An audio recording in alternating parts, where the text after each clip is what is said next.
Will you sing with me?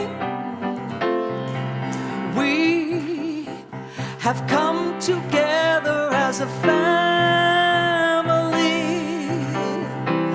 We have come here as we are. We have come with arms wide open. We have gathered here in love. Spirit is in this, Spirit is in this place. Spirit is in this, Spirit is in this place.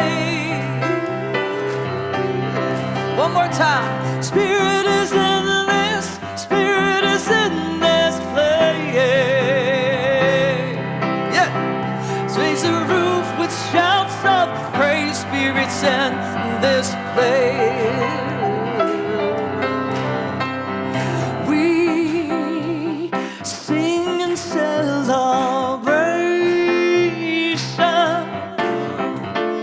We sing with words of prayer. We affirm our life as sacred. We declare that peace is here. Yeah, here we go. Spirit is in this, Spirit is in this place. Look around the room and say it. Sing them together now. Spirit is in this, Spirit is in this place. Spirit is in this, Spirit is in this place. Yeah. Raise the roof with shouts of praise. Spirit's in this place. Yeah, put your hands together. Yeah. Yes, yes, yes. Good afternoon, everyone, and welcome to the Spiritual Living Center of Atlanta. I am Reverend Jean Bell. My pronouns are she and her, and I serve as the senior minister here. And I am so glad that you're with us today. Well, 250 years old, huh? That's pretty old. Yeah, but, well, okay. So I have a few announcements to make, and one of them are Kaleidoscope Child. Next Sunday, we have our beloved Reverend Dr. David Alt with us, and he will actually be giving the talk. And then after the talk, around 4:30-ish, we're going to view his documentary, The Kaleidoscope Child. Reverend David has made his career, his endeavor, his love a part of this, not just this documentary, but what he's doing, what you will see that he has done in this documentary. This man has changed and transformed the lives of children all over the world, in Cambodia, in India, in South America. He has a big heart, a healthy heart, a wonderful heart, and we get to celebrate that with him. And then, me. We will have an installation ceremony installing me as the senior minister of the Spiritual Living Center of Atlanta.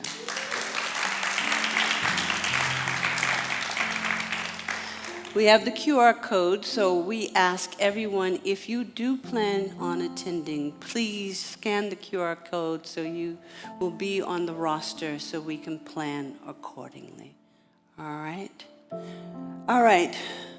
I'm going to say the monthly affirmation, and Reverend Nana is going to prepare to light the candle. But first, we're going to say this all the way through, and then I'm going to invite you to say it with me. Today, I embrace the love of Spirit, letting my heart overflow with happiness and love. Therefore, I open my heart to the allness of Spirit, knowing I am guided by divine intelligence in everything that I do. All right, say this with us in one voice. Today I embrace the love of Spirit, letting my heart overflow with happiness and love. I open my heart to the allness of Spirit, knowing I am guided by divine intelligence in everything I do. And so it is. Thank you, Reverend Nana.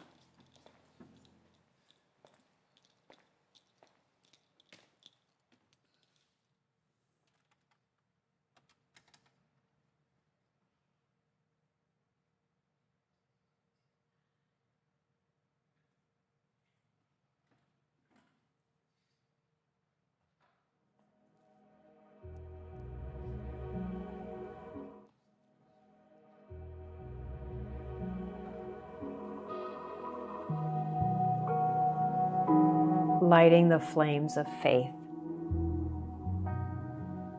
A call to service.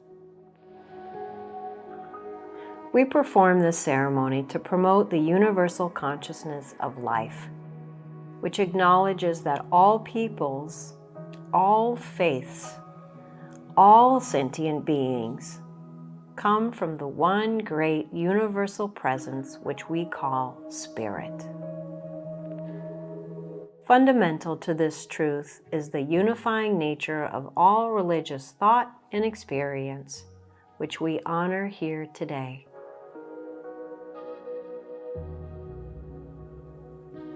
We recognize the candle for the Tao, honoring the universal path of harmony and equilibrium, the natural way.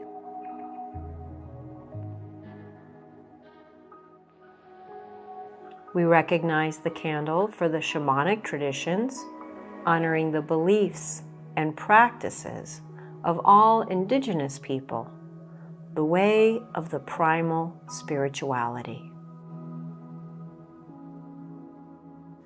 We recognize the candle for Hinduism, honoring the path of knowledge, action, and devotion. We recognize the candle for Judaism, honoring the ethical path of living by sacred law.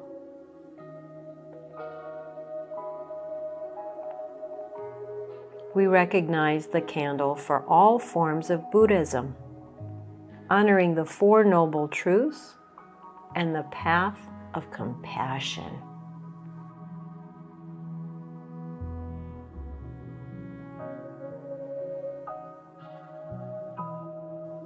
We recognize the candle for all forms of Christianity, honoring the Christ consciousness as the path of love.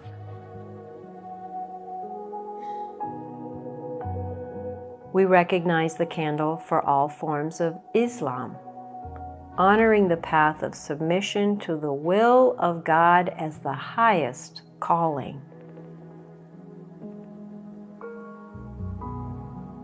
We recognize the candle for the universalistic religion of Baha'i, honoring the path of unity and peace.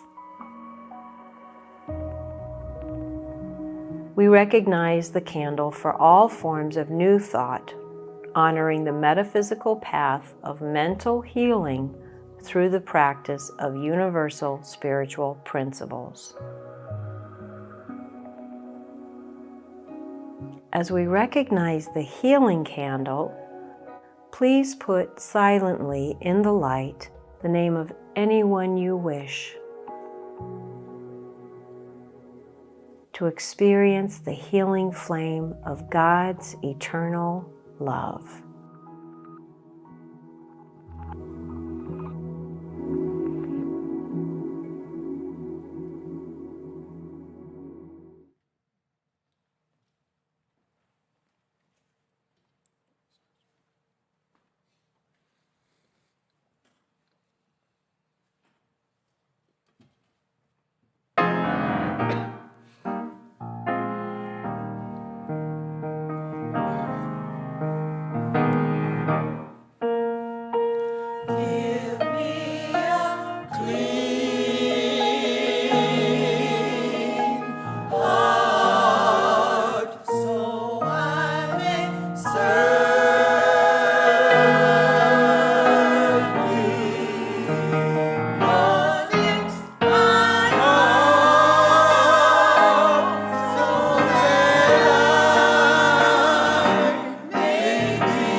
was beautiful. Thank you so much.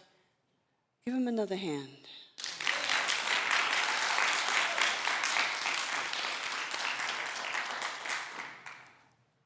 All right. Let us take a moment. Close your eyes if you like. Get centered, take in a deep breath. Let us take a moment to hold a sacred space in our hearts and affirmably pray for our nation as it enters its 250th year anniversary. Let us know that its leaders at every level are guided by Spirit, and as they are so endowed with its presence and wisdom, that they enact fair, just, inclusive, and equitable laws that provide for the well-being of all the people.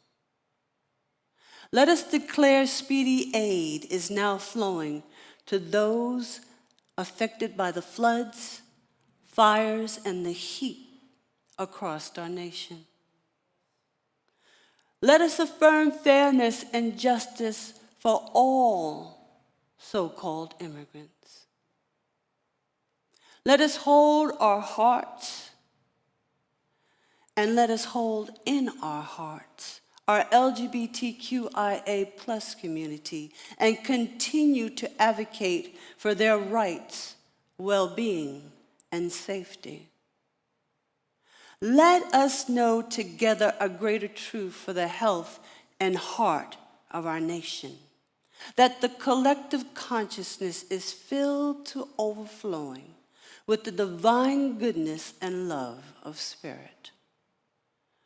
Let us declare for every person in this nation that they have affordable health care, adequate and affordable housing, a living wage, freedom of speech, and all the rights and privileges that not only what the Constitution purports, but by the very nature of all people's divinity. Let us know something greater for the world, for Venezuela, Sudan, Gaza, and anywhere in this world that is in the grips of disaster or war. Let us know that Spirit continuously guides us to what it is that is ours to do for the betterment of all humankind. And let us keep the people at the forefront of our hearts and minds as we celebrate this monumental milestone in our country's history. And so it is. You know, I thought a lot about what to say today, being that our monthly theme is a healthy heart. I thought a lot about the fact that we're celebrating 250 years of the birth of this nation as we know it. And as I thought about the founding of this nation and the words of the Declaration of Independence, you know, the declaration that severed us from the relationship with Britain, Great Britain, that part that states, we hold these truths to be self-evident, that all men are created equal. And of course, you know, I changed that to all people are created equal. That they are endowed by the Creator, by their Creator, with certain unalienable rights. Unalienable, you know, we hear that word, but what does it really mean? Fundamental freedoms inherent to all individuals that cannot be surrendered, sold, or transferred to another. That among these are life, liberty, which means freedom, and the pursuit of happiness, end quote.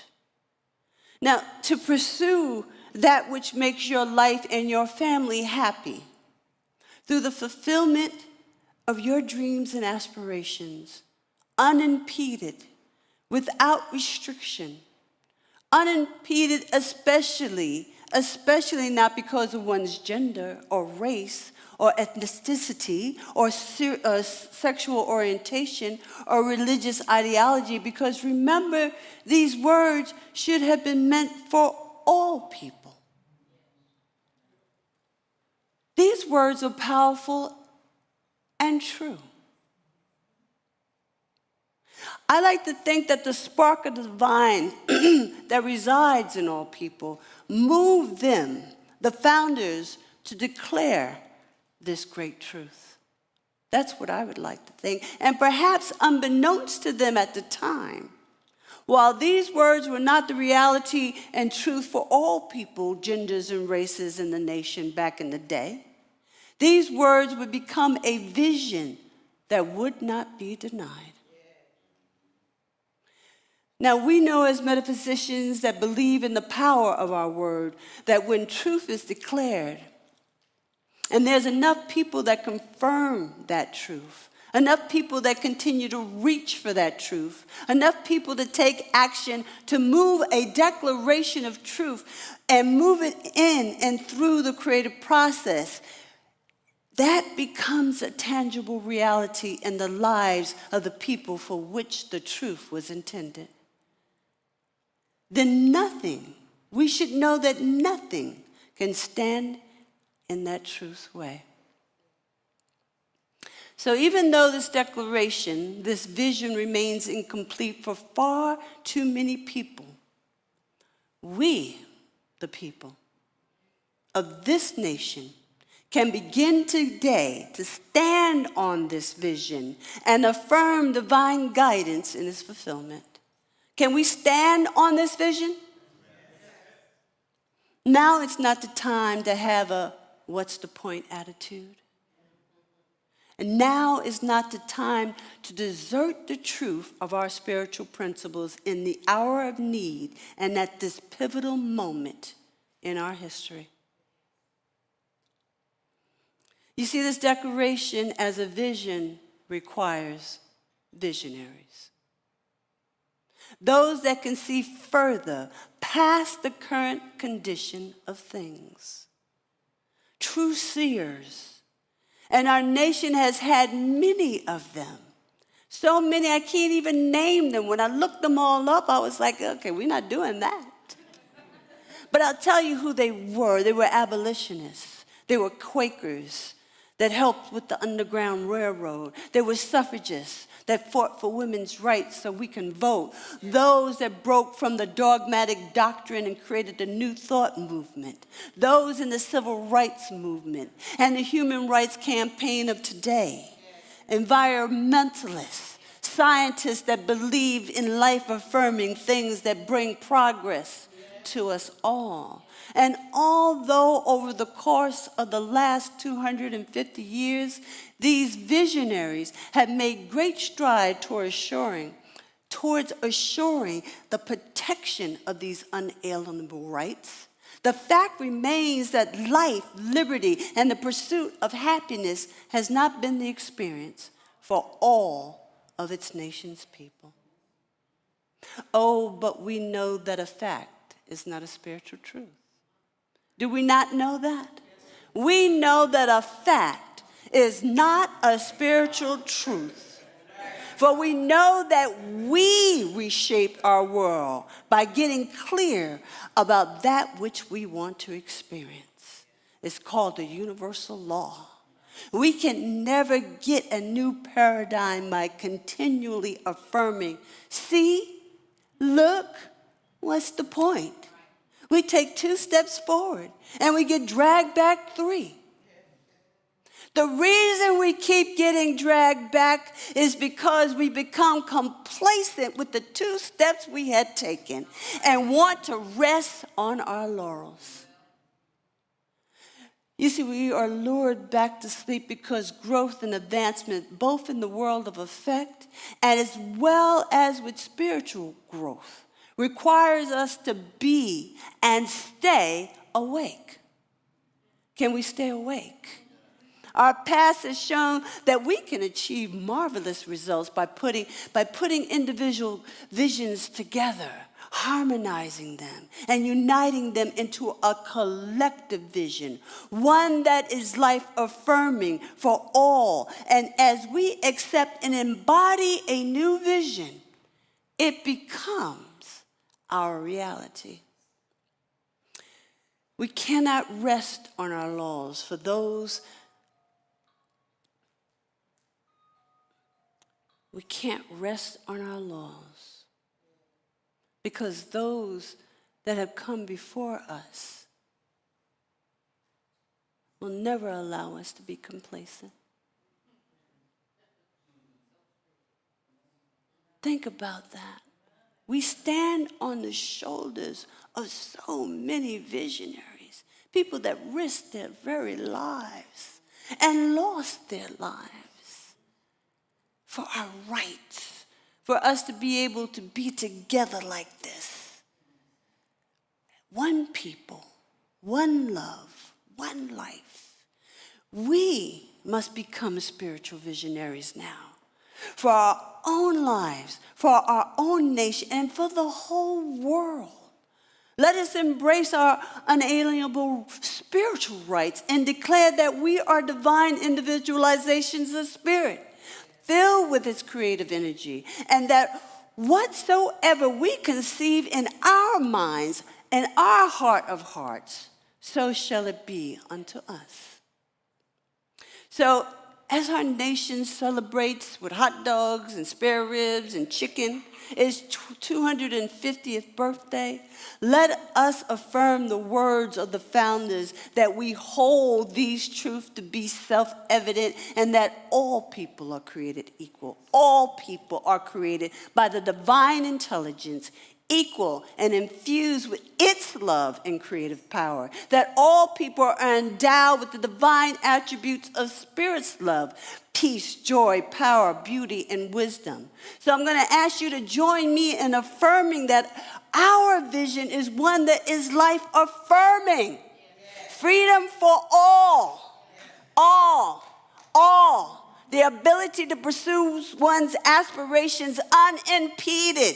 Justice infused with spiritual guidance, fairness, equity, inclusion, and a world that works for all people and for all creation. Join me in knowing this divine truth. Yes? Yes. Let us know this together. Now I'm going to talk about the theme.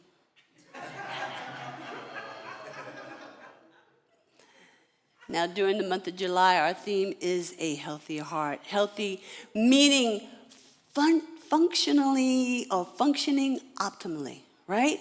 Not just the absence of illness, but also encompassing a holistic state of well-being.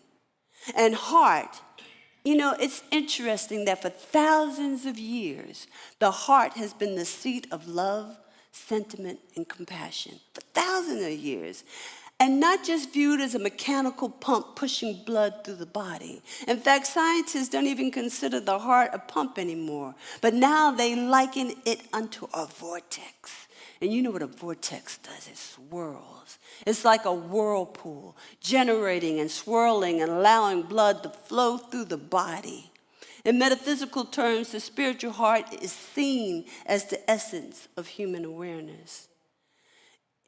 It's where unconditional love, compassion, spiritual wisdom reside. The heart acts as a bridge connecting our physical lives to our deeper divine presence, harmonizing worldly needs with greater spiritual understanding. Now, some do say that it's just an organ and we have romanticized it. But why? Why have we done this? Why has humankind considered the heart to be the center of all aspects of love? For thousands of years we've done this. Is it that we can intuitively feel its energy and power? Is it because when we love someone, a child, a relative, a spouse, that our heart seems to become full of intangible energy of the emotion of love? Sometimes our heart even starts to beat faster when loving feelings arise. Or perhaps when we feel profound sadness and our heart literally feels heavy. But perhaps it's because the heart is the strongest electromagnetic field in the body. Did you know that? The heart produces an electromagnetic field that is roughly 100 times stronger than the brain's and can be detected several feet away from the body using sensitive equipment. At our core essence, we are just energy. And that kind of electrical activity has been felt throughout the ages, even before humanity had words to explain it. They felt it. Thousands of years ago, they knew that this was a center. They felt it. They felt the power of its connection, and spiritual mystics intuit that the heart is the generator, that whirlpool of pure, boundless love and empathy, and it's distinct from the conditional affections governed by the ego. Psychosomatic medicine explores how the mind and body interact, and where the heart is concerned, mental health research has shown direct impact to changes to the physical heart function because of our thoughts, emotions, and mentality. Have a happy heart, people. We've heard people in the movie said he died from a broken heart. Or she hardened her heart, and that's why she has cardio issues. Well, these are no longer just terms. Psychosomatic illness is real, and our thoughts and emotions and mentality affects our well-being. What did Ernest Holmes? Thoughts become things. And that's on all levels. In Eastern philosophy, they tell us that chakras are vital energy centers in the body. They tell us that there are 7 main chakras, one of them being the anahata, or heart chakra. In the Sanskrit, anahata means unstruck, unbeaten, unhurt. The heart chakra is the 4th primary chakra and is considered the epicenter for emotional healing, forgiveness, and balancing our inner energies. The heart chakra represents at its spiritual core that which remains pure, whole, and untouched by earthly pain, grief, or trauma. Ernest Holmes, the founder of the Science of Mind and Spirit philosophy, said in the Science of Mind book something quite similar. He said, there is always a something hidden in the inner being that has never been violated. I like to think that is at the core of our spiritual heart. It has never been violated, no matter what we have gone through. The heart chakra is considered the dwelling place of intuition, inner truth, and conscience. The head wisdom of reason is balanced by the central wisdom of feeling. And although the core of the heart chakra cannot be defiled, we, being human, are subject to our own spiritual development or lack thereof. And that can influence whether we have an open or awakened heart, one which is often shown by feelings of peace, gratitude, and a deep connection to the universe, the divine, to spirit, or a closed or hardened heart, which may have been formed at some point in our life, during our childhood or later as an adult, when the experiences of trauma, grief, or the need for self-protection created barriers that hindered our ability to give and receive love. As with all things, we know that we are responsible for whether we have a spiritually healthy heart or one that is closed off, hardened, which has no room for love. We must know that the latter can be reversed, and our philosophy tells us that it can. And that's why we are here, to learn about the science of mind and spirit philosophy, because it can unlock your heart and raise you up to places unknown. Holmes tells us what untold grief of heart might be relieved by words of cheer and forgiveness. Cheer, praise, upliftment, praise, thanksgiving, and forgiveness. The mind which condemns understands not the truth of being, and the heart which would shut the door of its bosom to one who is mistaken strangles its own life, closing its eyes to a greater vision. Beloveds, I tell you, true healing and spiritual growth begins when we allow our hearts to remain open, even in the face of misunderstanding or pain. For it is through compassion and forgiveness that we expand our vision and deepen our connection with ourselves and others. Now, I'm not asking that you be a doormat. Don't do that. And this philosophy does not advocate that you be such. In fact, Holmes tells us it's not necessary for one to make a doormat of oneself, improving that God is love. These are his words. For this would be like suffering for righteousness' sake, which is always a mistake. We should be wise in the ways of the world, as well as imbued with divine wisdom. Be wise. A healthy heart and a healthy heart will still require that we let go of judgment and embrace empathy.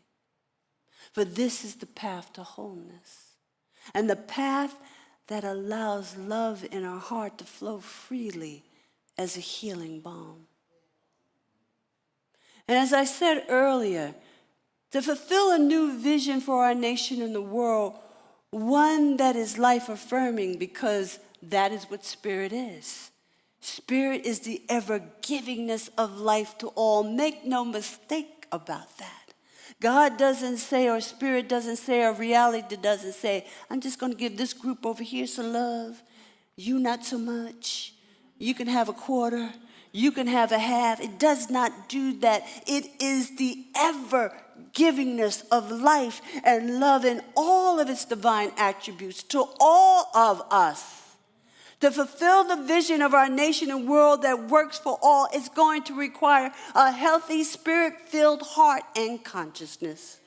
So let us begin today to nurture our hearts with the love of spirit and its divine attributes. Because when you fill your heart up with spirit's power, you will find that you are never depleted. You are never depleted, and that you are strengthened and guided to do what it is that is yours to do. When you are in alignment with the source of your being, your energy doesn't flow from the finite, but from that which is eternal and everlasting. Everlasting. So what I am asking you to open to today is not to profess to love, but to embody. Let us embrace spirit as the truth of our lives and fill our hearts up to overflowing with the inalienable right that all people are divine. Not some, but all.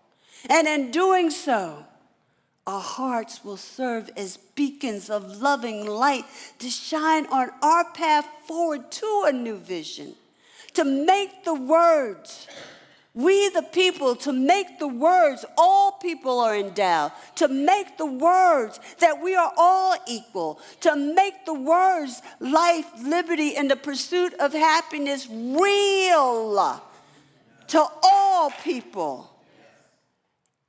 This is a vision for our nation and a world that works for all. And so it is.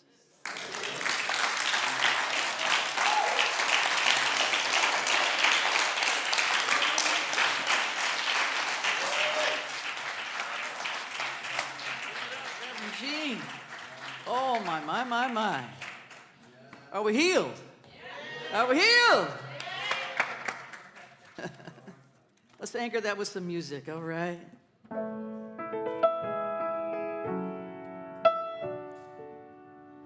One heart, one life, we are one family, one earth. One heart, one life, we are one family, one earth. Say that with me. One heart, one life, one life. We are one family, we are one family, one earth, one earth, one heart, one life, one life. We are one family, one earth. And together we can make a difference in our world. Every creed and color, every boy and girl, all of creation, no separation. We are one heart.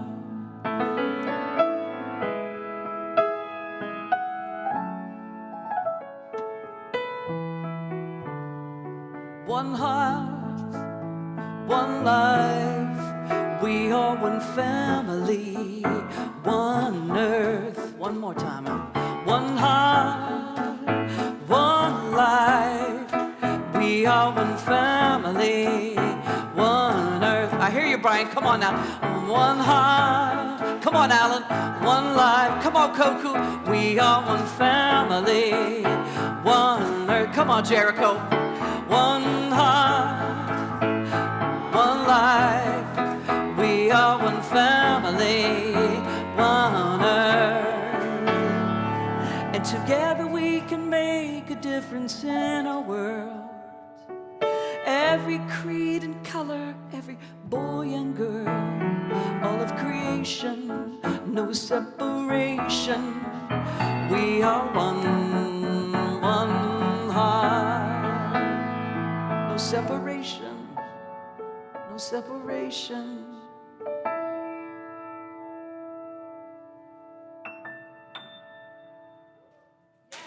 Yeah. Yeah.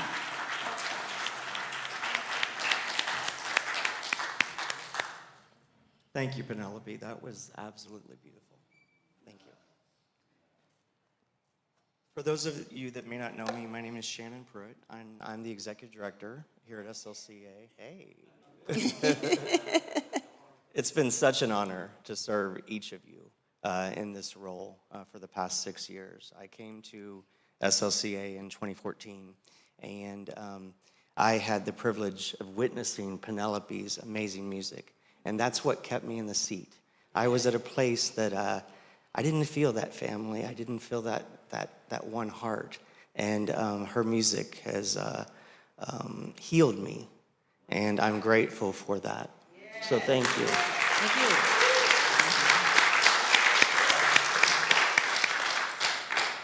So as we go into our grateful giving, we want to take a moment to recognize someone for whom we're deeply grateful, and that's our creative arts director, Penelope Williams.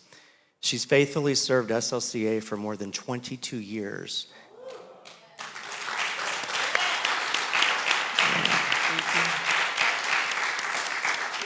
She's ministered alongside she's ministered alongside 5 ministers that are, for the 5 ministers that our church has known. Her love for music, people, and ministry has touched countless lives. Week after week, her gifts have created moments of worship, hope, and healing for our community. Earlier this week, Penelope shared with our leadership her decision to retire from ministry. While receiving her resignation was bittersweet, we also celebrate the incredible gift that she has been to SLCA.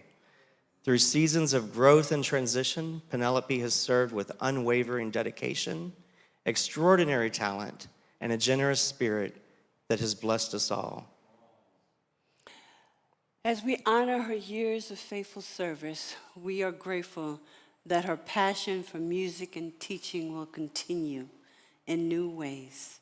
She will remain on the faculties of the Leavitt School and Emory University, continue her regular performances at Ray's in Alpharetta, so you better go there, and perform with the Third Stream Big Band. Retirement from ministry will allow her to devote even more time to mentoring and inspiring the next generation of musicians.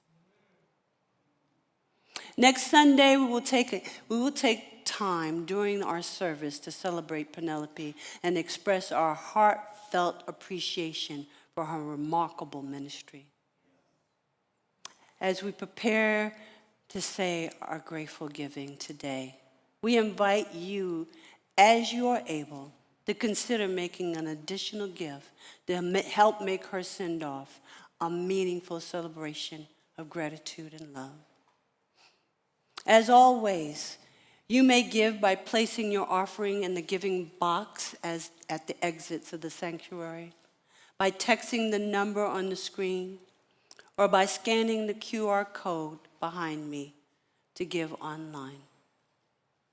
So I ask you now to please join me as we say our giving affirmation. One voice. I live in the universe of abundance. As I freely and joyfully give, I join in the divine flow, and all that I share with life returns to me multiplied abundantly, and so it is. And so it is. I want to invite anyone that's in need of prayer to see one of the practitioners after service.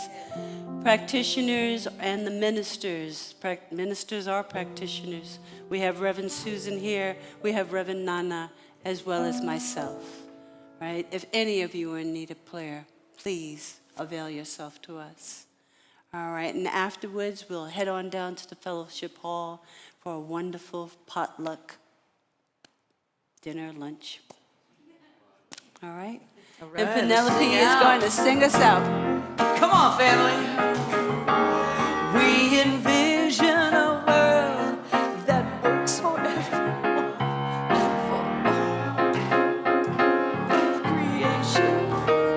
We see all people, all beings as expressions of God. We see a world that works for everyone.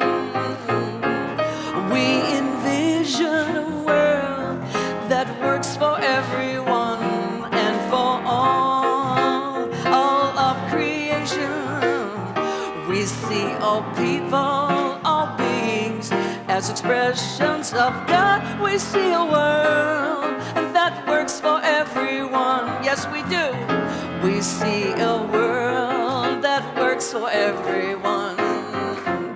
We see a world that works for everyone.